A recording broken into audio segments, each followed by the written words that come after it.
correct. Yeah. Yeah. Okay, ladies and gentlemen. All right. Oleana, come here. You guys have to be here. And Matt, too. Very good. All right.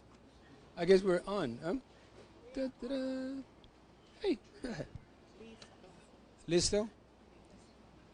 Very good. Hello. Well, welcome, everybody, to 9B9, a new spot in Alphabet City, part of the East Village, part of the Lower East Side, to be correct. Yeah?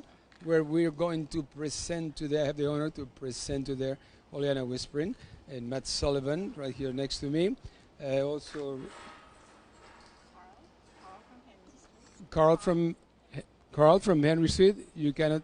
Can you show Carl right there, Alejandro?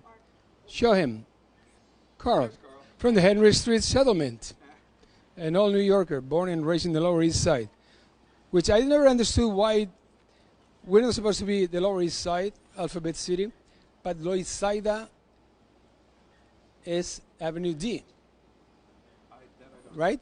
No, Avenue C is Loisaida, because the Puerto Rican cannot pronounce certain things, right? And the Loisaida, don't the people say in the Loisaida, that's become Loisaida. Yeah, yeah. Oh, you didn't know that? No. Because it's difficult for country folk, because most people come from the country, right? You know, they're educated to pronounce everything, and the beautiful language that we have in the Caribbean with a lot of African accents. And Loisaida of Manhattan. That's the Loisaida. Manhattan. Yeah. Right. So Avenue C became Loisaida Avenue, and Avenue D was a beautiful song by Ming DeVille or Willa DeVille, Venus of Avenue D. Rosita, vente conmigo a mi carro, and began like that's when I came here, like late 70s. So now we're here in the future sustainable garden, part of the green box, what we would like to do, alongside beginning a Native American residency for music, for art, culture, etc. That I hope the Henry Street Settlement would lend us a hand as a collaborator. And Oleana, would you present what we're doing here at Candle Night tonight, please? Okay, that's fine. I'll do that. I'm not. Okay, hi, I'm Oleana Whispering Dove, Native American descendant of Elsie and Betsy, Shalagi and Algonquian. And I think our neighbor just asked for me to speak a little louder because I don't hear the volume here on the microphone. Okay. So yes, I'm glad that all of you from within the community of arts and just the neighborhood decided to join us. This is a Candle Night Memorial for anyone who has lost family members in the last 2 years, COVID-related, non-COVID related. Henry Street Settlement has allowed the Community Advisory Board to create these types of events specifically for COVID. So whatever the concept was, it had to be connected to COVID. So what we're going to see after we get started, we're going to see 3 films. One is submitted by Loisaida Cultural Center. We're just talking about Loisaida. And then the second film we have was submitted by Mabou Mines. Mallory is here from Mabou Mines. And thank you, Mallory. That's going to be Makit's doll, a native elder in Canada. Julia submitted her film from Loisaida. Julia's representing that. And then we have WhiteBox. Thank you, Juan. WhiteBox. But no. I did not forget Matt. Matt is a special guest. We got Matt very, very luckily and very happily because he happened to be here when we were planning this, and he's a great musician, and he does the flute. So what better way to start the festivities with flute music? But we're not going to start the flute music right now because we have a whole program lined up where everyone has their planters. So I'm going to ask you to just walk over to the dirt over here, get a couple of scoops of dirt, in your planter, and we're going to add some seeds. And we're basically planting for the loss of life in your family, your colleagues, your friends, whoever you lost, COVID or non-COVID related. That's why we're planting these seeds of renewal in their name. And then we'll light the candles for them as well. Okay? So let's get going. Seeds. So we're going to head and seed in this planter.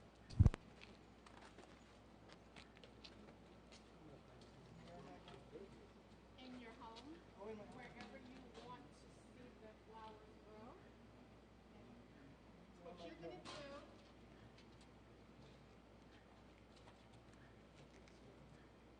you can each start so that we can get it going, and I'll start adding the seeds.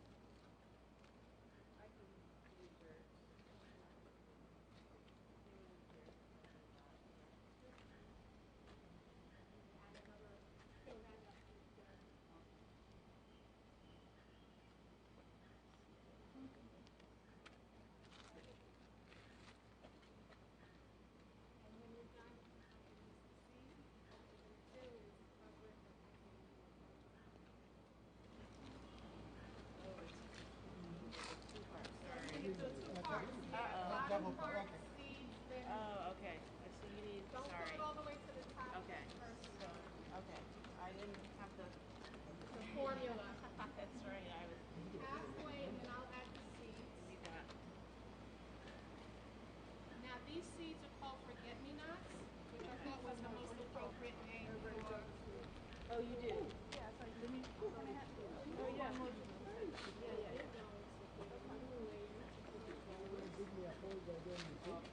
this is for storing my instrument. Yeah. I get my hands dirty, I'll be in bad shape. No, it's okay.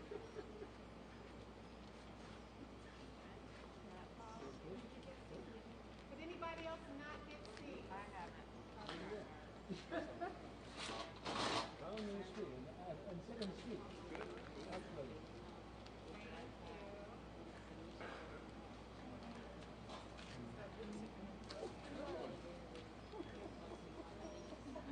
How about that pot back there that looks so bloomy? The one with the soil. Too big? Oh yeah, that's right.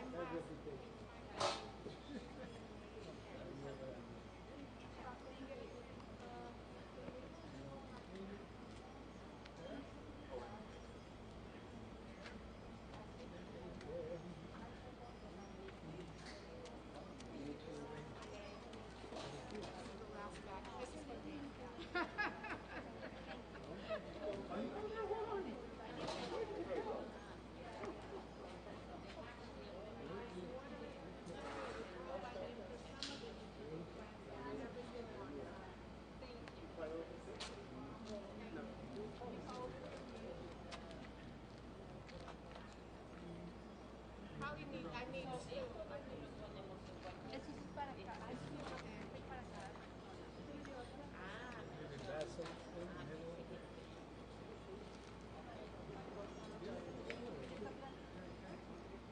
I'm going to take a vote. How does everyone feel if we switch the order and light the candles after we do this planting? Instead of, and then we can go straight into watching the bells. That's a better idea? And then we can see them light the bells.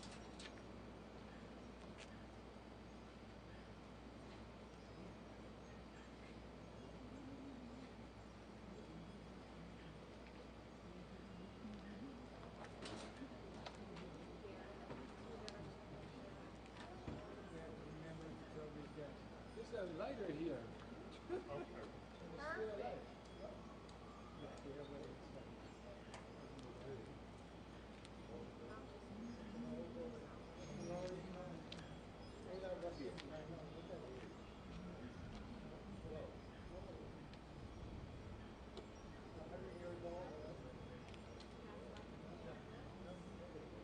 He's going to pass out the candles.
Yeah. Houston Street.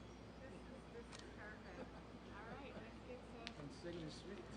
Do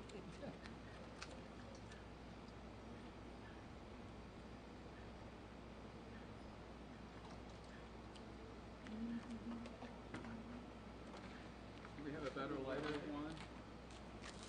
I had matches. It's a full moon too, so today is good. Alejandro has matches all the time. Can you ask Alejandro? Julia? Julia, can you ask Alejandro? He has matches.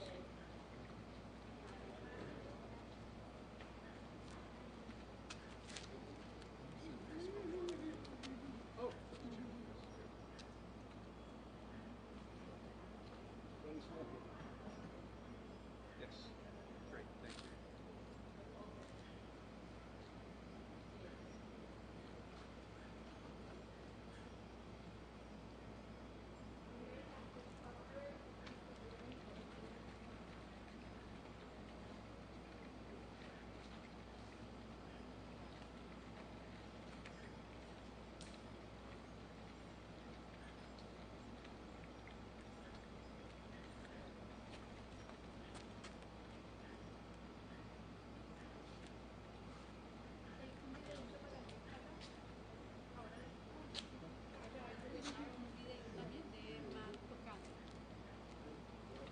You get it? Come in.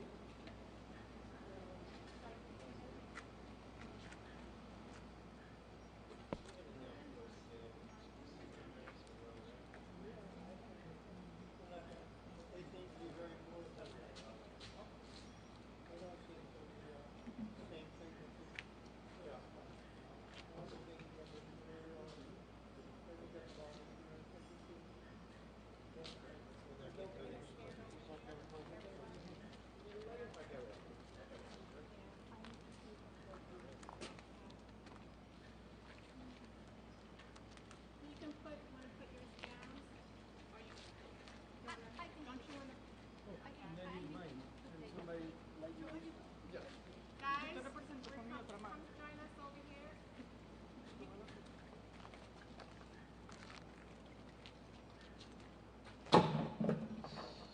Grab a candle one. Thank you, Bob. The camera is there.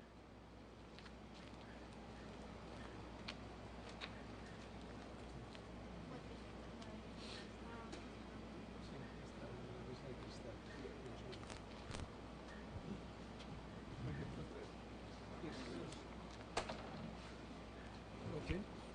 And we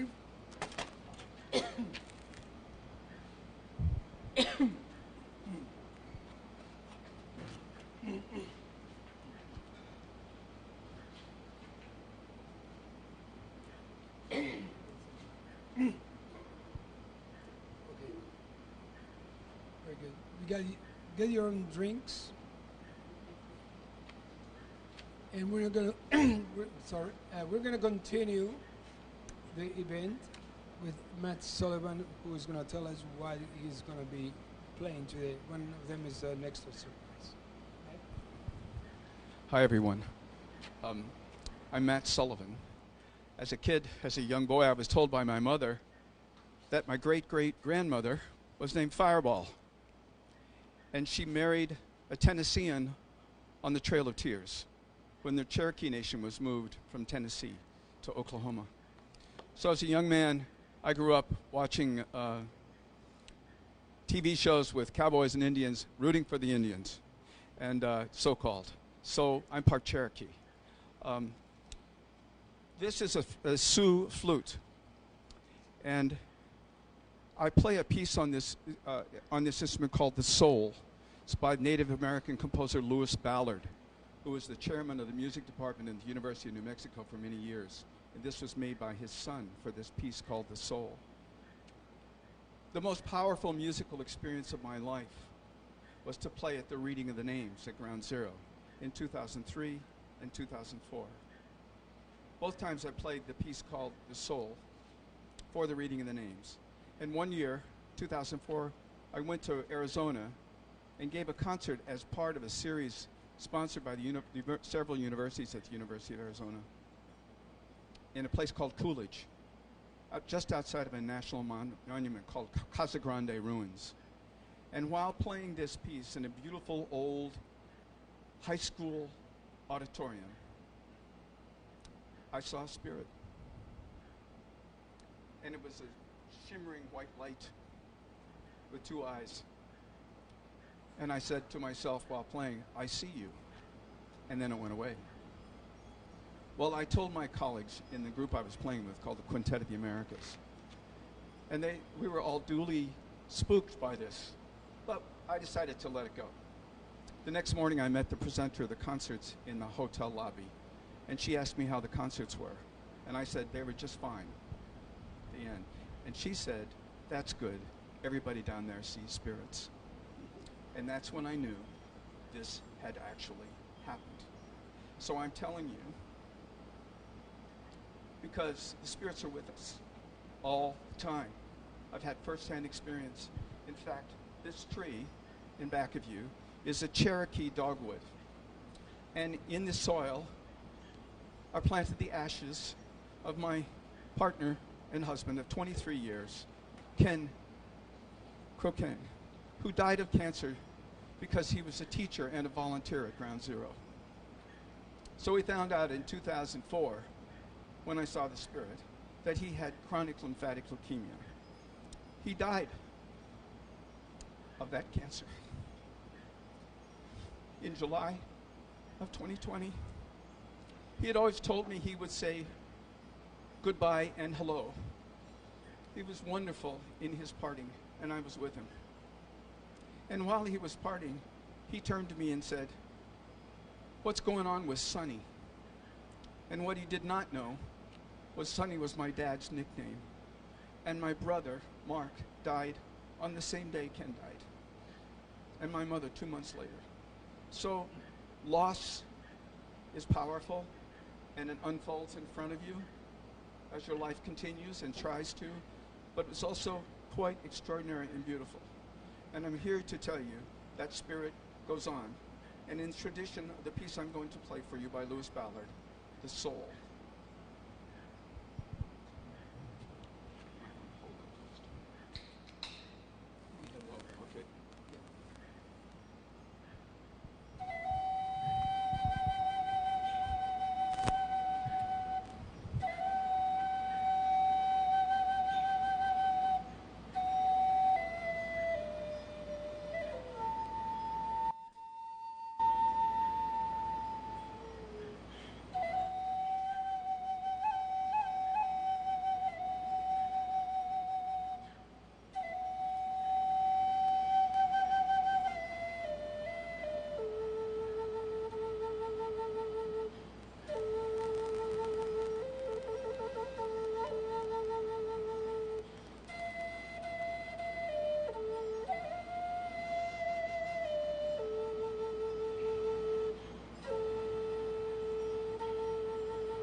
you, Matt.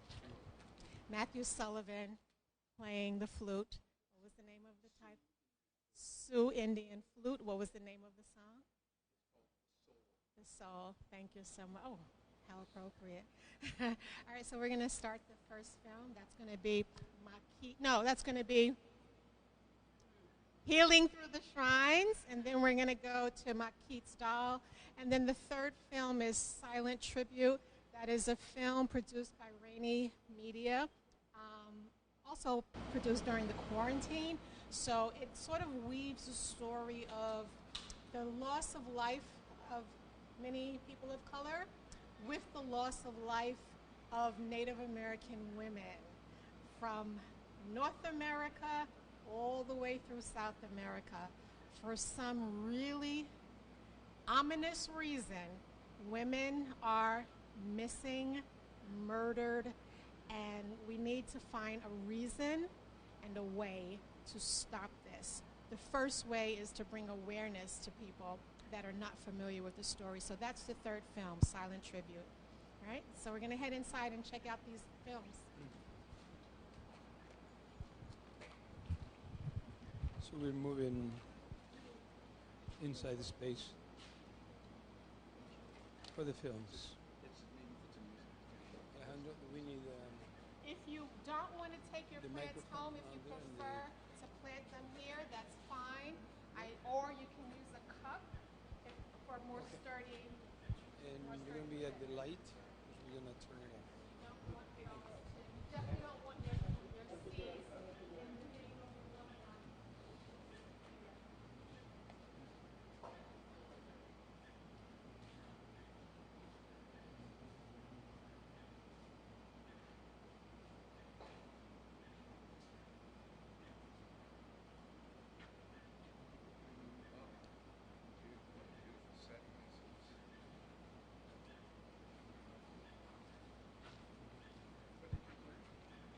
No drinks inside. You see? No, no. One found this on the street. We have 60, 70-year-old materials. The things inside are unique materials. Photographs from the 1960s. No paper there. So we didn't want any drinks inside. Yeah, we can come back here to drink.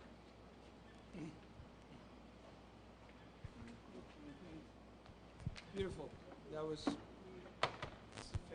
Yeah. It really, really, So it's really touching. and it's perfect for this location. Totally. I know. It's beautiful. He's baptized. And yeah, if it's true, it is. It's sanctification. Totally. I hope that someday we can aim the camera from up there down. We will. Oh yeah. Completely different. No, we're gonna climb up there and put some remote. Yeah.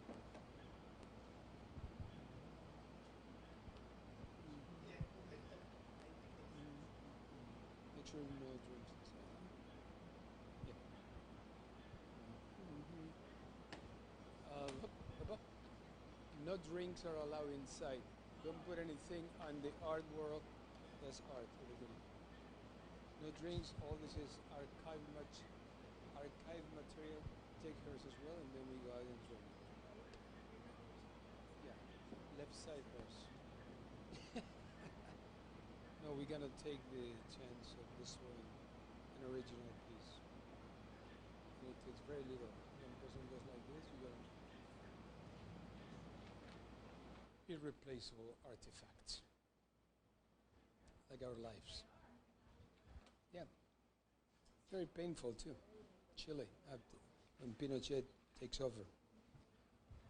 Yep. Very good. So we're gonna turn the lights off as soon as the film. First film is Healing Through Shrines by Julia Justo, otherwise Julia Justo. That sounds much better. Julia Justo. It's from the name of July, Julia, Caesar's wife. And Justo, or just about. Lights off, please.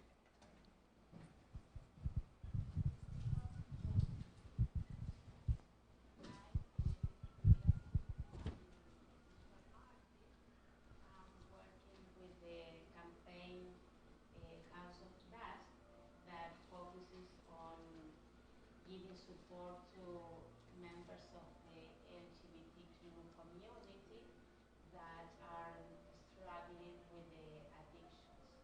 And here I have 10 shrines, 10 altars.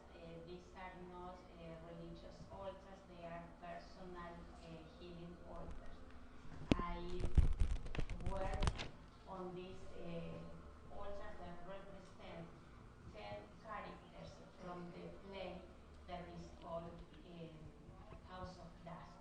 I invited community members to participate in a workshop where they do different type of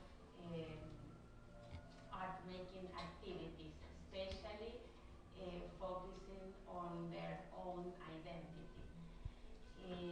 For these 10 shrines, I took inspiration from my own indigenous background, where I used to see during the time I was growing up this type of totems. So they have a reference to human beings. That's why all of them have eyes. But at the same time, they are abstract because they represent spirits too. And on the floor, I placed survival blankets because community members are adding objects that are significant for them, not just for their physical survival, but also for their emotional and psychological well-being. So the stairs represent water as well as the crystals, and the stones represent earth, the feathers represent air, and the candles represent fires. Now, sometimes in healing altars, people can add religious objects too. It's not necessary, but there is a Buddha here as an example of something that we can add. And I add a mate because it is what I drink every morning.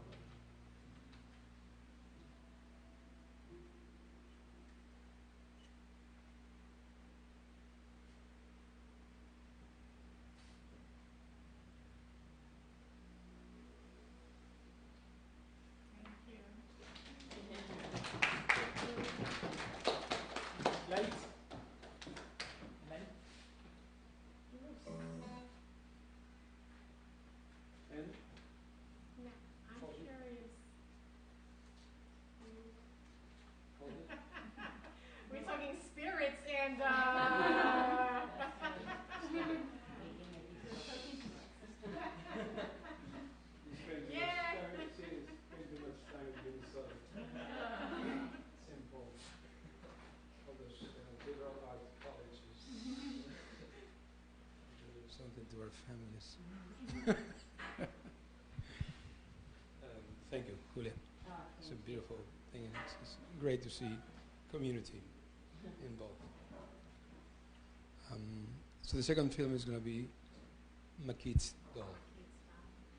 And you're here, right? Yes, this is been working with. I worked with Oleana on creating a land acknowledgement for my a company. I'm a co-artistic director called Mabou Mines, and Mabou Mines is actually, so we worked on a land acknowledgement for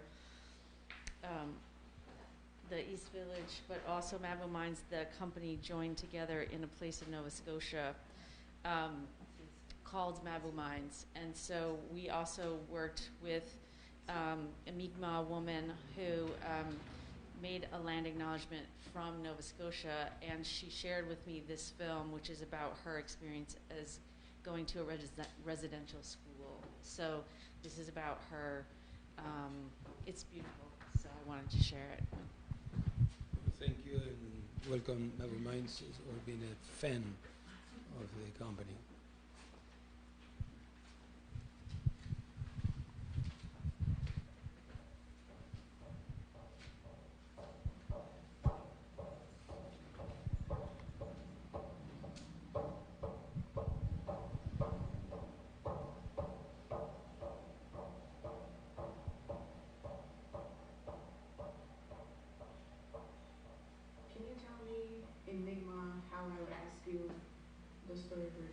Migma ito ka. Agano di night. Comes to David. So tell me about your Story of my doll.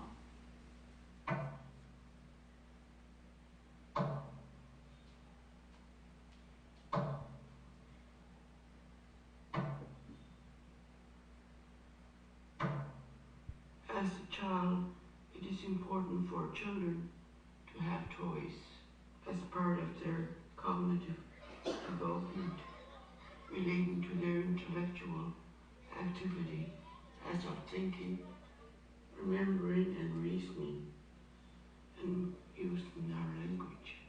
They start the parenting skill at a young age.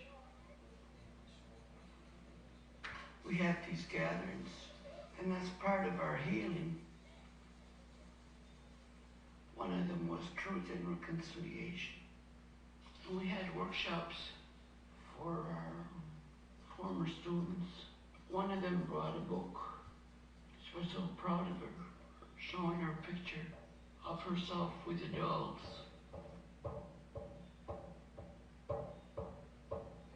I seen a picture of them sitting in a row, their hair's cut, shiny hair, sundresses.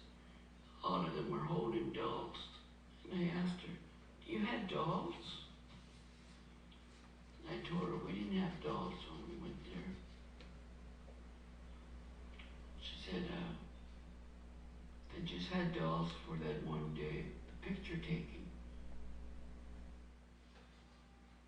After the picture was taken, they had to give their dolls up again. And I said, that's where my doll went.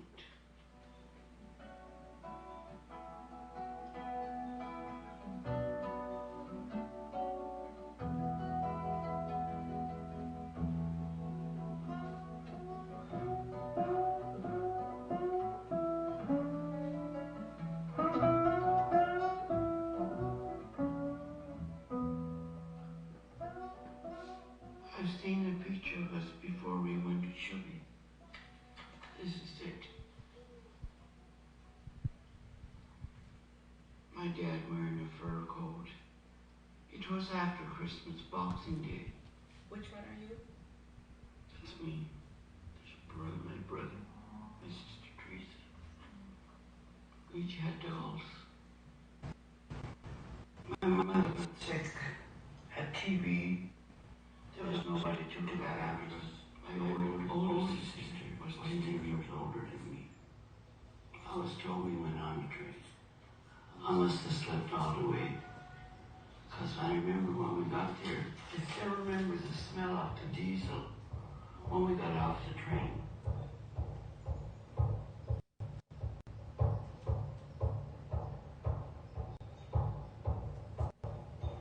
I remember going up those concrete stairs, going in this big building. My brother was taken to the boys' side, hardly seen me. And my older sister, Teresa, she was taken with the bigger girls. I was with the smaller ones. How old were you? I was going on 4. Because I remember I asked for that piece of paper. They had scratched off my age. And on the bottom it said, she's a little bit young, but she'll blend in.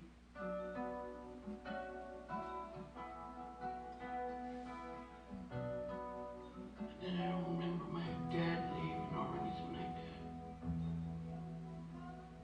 The next thing I remember is sitting on the stairs, waiting for him to come back. They probably put me to bed or whatever. Because I remember lying in bed, still waiting for my dad. And you know when the car comes up, the light goes round the building. There was this light going around. I was thinking my dad's back here to get me, but he never came. They must have taken my doll away, because I don't remember my doll having it then.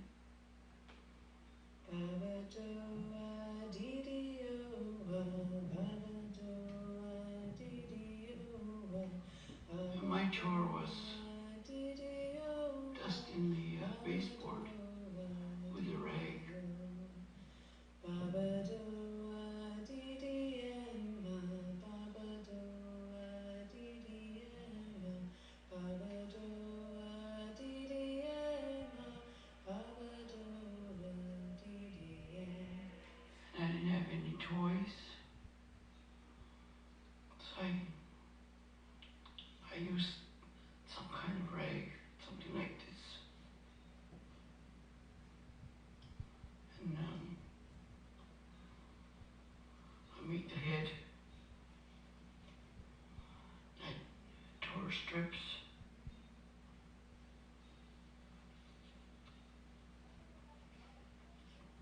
This would be my doll. I remember using goldenrod, having little arms, to find they had little arms, and I would have lots of dolls, like with my touch breaks. Would you have to like hide them from the nuns? They know I took my rags, they would have punished me. Santa never found us there. When I got home, I remember playing with dolls till I was about 16. Every Christmas I would look for my doll. I would look through the Eaton's and Simpson's catalog, looking for a doll similar to what I had, like that. But I couldn't find any. And I look on the computer looking for dolls.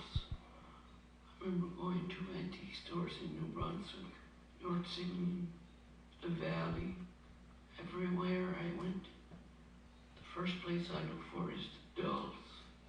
Then I saw this doll, and I looked at it and almost looked like my doll,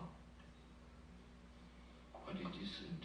And I was holding it as if it was a lost child. And I couldn't let it go. My doll wasn't soft like this. It was hard. Even has breast tag on it, poor thing.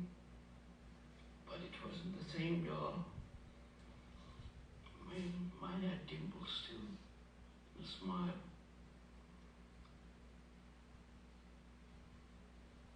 The other one sat on its own, but this one doesn't. Lead me knows it. How made you commit? But I don't want to wash it, because it look loved. Would you come to the school to teach the students how to make your dolls? Mm-hmm. In order for us to make the dolls, what supplies do we need to bring? A rag, a dust rag, and a little stick.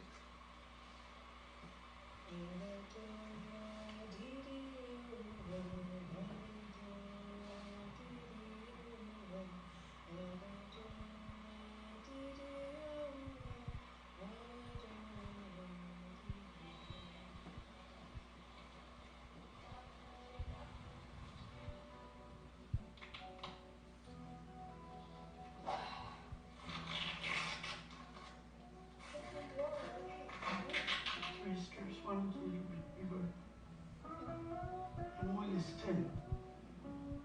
You know, just use this as a head. You got enough now. Roll it up. Roll this up. Speed over the head.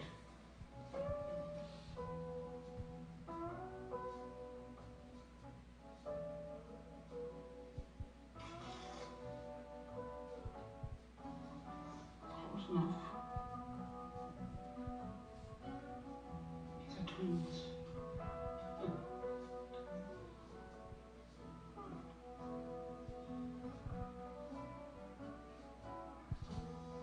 Well, Margaret, for showing us how to make your dolls and telling us about your story. Yeah. And remember, Rob, when you told me they were interested in making the doll, and I got sick after? Yes, I was in the hospital. And the only thing that kept me going was I gotta talk about my doll. Well, I love Margaret for coming in and teaching the children how to make your dolls. There's so many other stories.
the third one will be Silent Tribute.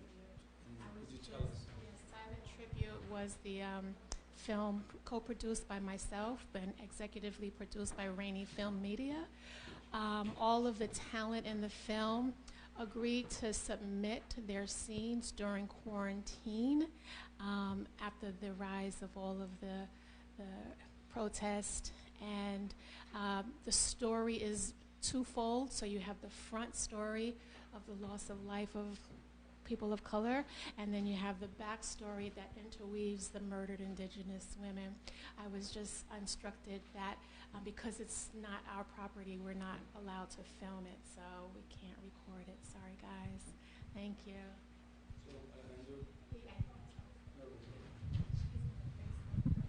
Thank you. Thanks.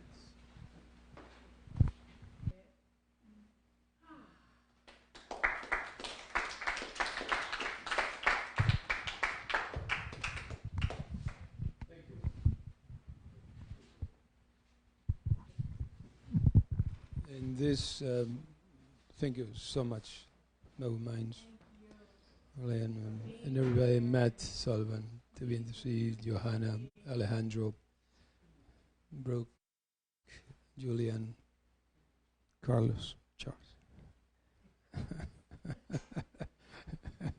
Famous Carlos. So it's been a beautiful evening of remembrance, and yeah, we have to fix the world a little bit. Believe how well those three films all blended together with the same thing. Like, you know, yeah, they're all connected. Yeah. And the patio becoming a garden has been kind of baptized by the sounds and the remembrance of Ken Croquet, to whom we're going to dedicate the sustainable garden to educate young, underserved minorities. That today I just read something mind-blowing. The Alphabet City, Matt, you sent it to me, is the place where bohemians came alongside. Polish people have been here, Jewish people have been here, Italian people have been here, Puerto Ricans come, etc. In that bohemian place now, the average studio apartment is $28.95, one bedroom $3,500, in a two bedroom, which is one closet plus one room, it's about $4,500. The same price you can get them on the Upper East Side today. People moved from here as a result. We came here because it was a beautiful, inexpensive place to live. In 30 years, it's changed. It's up to us to speak up. And thank you for a beautiful program. This was the perfect place to have it.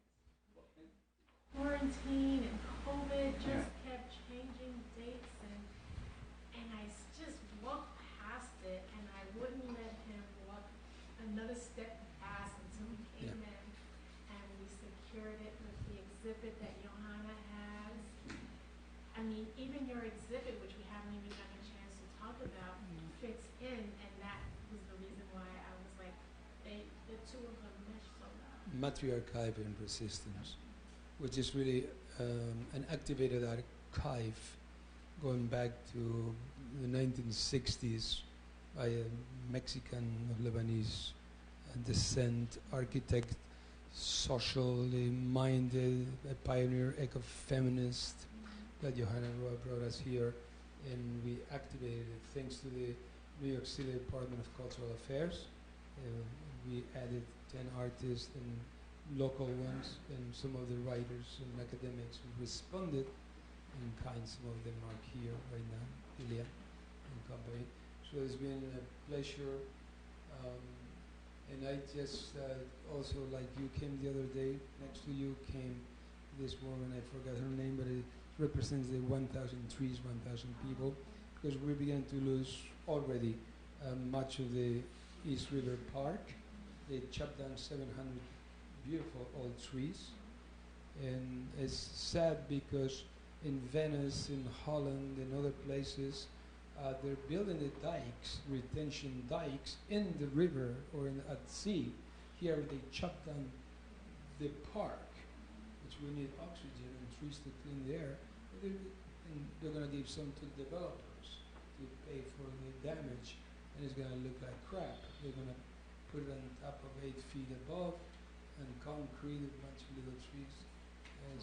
So anyhow, we're here at 99 WhiteBox, and to be able to see are joining arms with all of you, Sullivan, Native American communities from Alaska to Tierra del Fuego. Thank you, Ana.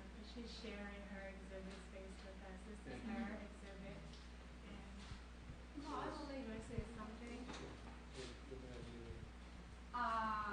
Oleana and I was talking about something, and I've been thinking, I wrote something actually that I would like to read, that you made me think that they when you come here and we talk. And it's something that it comes from the depth of my heart actually, and it's about Josephine. In times when the global South, Africa, Asia, Latin America, and Oceania is in direct contact through the rediscovered memories and stories in common, and without the Western culture as an intermediary, it is necessary to ask ourselves about the political division in America. America begins in Tierra del Fuego, Chile, and ends in Alaska, United States. My people, your people, their people. Is there such a thing? In 2014, Josefina Mena, who kept the documents that are in this exhibition, published the article, "The Export Maquiladora Industry as a Factor of the Underdevelopment and its Relationship with Femicide in Ciudad Juárez, Chihuahua." She revealed how feminicide in Ciudad Juárez, Mexico, occur against indigenous women. These women must travel long distance from their homes to the factories and maquiladoras. During these journeys, they are kidnapped, raped, murdered, and disappeared. It seems clear that there are significant differences when traveling through the world when you have a body of a color other than white. Because white is a color, it's not a neutral color. We are all people of color. Some are black, brown, white, yellow, many colors. The value of this day of dialogue are on a sensitive issue that is often overlooked, but it doesn't mean to go around the world with a non-white man's body.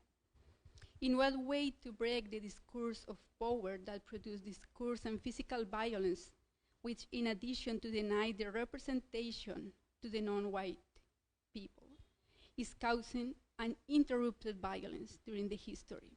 America, the America that I know, South America, Central America, and North America, I have visited them because I have the privilege of having a passport, an economy that allows me to do that.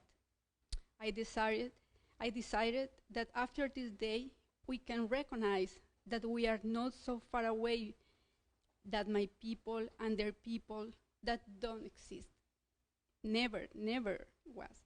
My people are those who acknowledge and respect the diversity of colors, stories, and memories. Then thanks for this dialogue.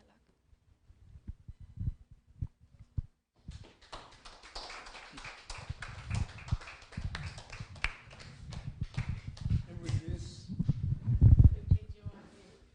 we light more candles outside and have a drink. Yes. And thank you all for having been here with us and our friends through WhiteBox and Facebook.